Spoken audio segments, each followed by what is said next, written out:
Leadership is taking what we have here and let it move from the brain to the heart and being able to speak from the abundance of your heart to your people so they're excited and motivated. That's why our purpose is so powerful, right? Making healthcare more accessible so we can help people, patients, their families, communities, society. So you wake up every morning knowing what you do has an impact on people.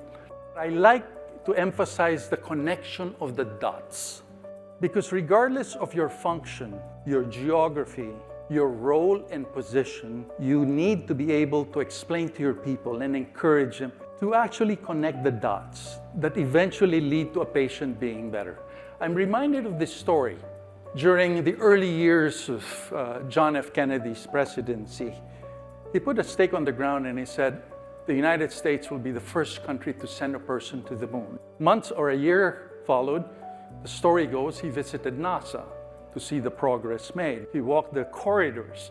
He came across this woman on the ground floor, and clearly she was part of the cleaning group. He asked her, "Ma'am, what do you do?" She goes, "Mr. President, I'm part of a team that will bring the first person to the moon." How powerful is that? She connected the dots.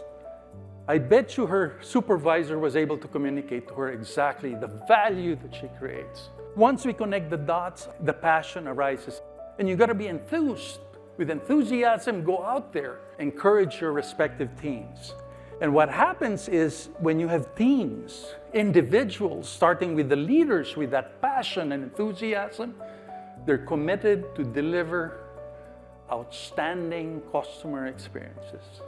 Now on our values. Tells us how we behave and how we interact. Behave for ourselves, with each other, and with our external stakeholders or partners.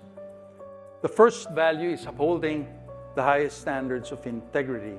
If we say we're going to do something, that's the basis of our trust. And unfortunately, trust can be broken very, very quickly if we don't live up to the commitment. The other big thing is accountability. Some in our markets, this is an area where we need to continue to focus, right? We need to be able to tell our people it's okay if things didn't go well, but we have to be accountable. Excellence not only in one thing, but in all that we do. The opposite of excellence is mediocrity. Oftentimes I see that leaders, businesses, affiliates, countries do not have the culture of excellence because they accept mediocrity. If this is our value, it starts with the leadership. We have to make sure we don't accept it. I put attitude here as a very important component of a growth mindset. There's a saying, as a person thinks, so it will be. Glass half full, glass half empty. So if you have a positive can-do, will-do attitude with a passion, you'll try to study more. You won't get affected by people backbiting, and you will be part of that. The attitude propels you to do what you think is right towards the purpose and the goal set for yourself.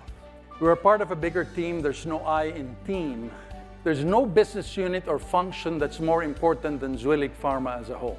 Effective collaboration requires open, transparent conversation. Opinions are good, but we need data. I challenge each and every one of us, right? If we're going to move this train forward fast and achieve our goals and serve our communities, you got to make sure we have the right people because they're waiting. We need highly committed, engaged leaders with a passion to make a difference, who live our purpose and our values. Let's all get into the train, prepare ourselves, start with exceeding our 2024 plan, and let's make sure we get the Zuellig Pharma train to where it needs to go.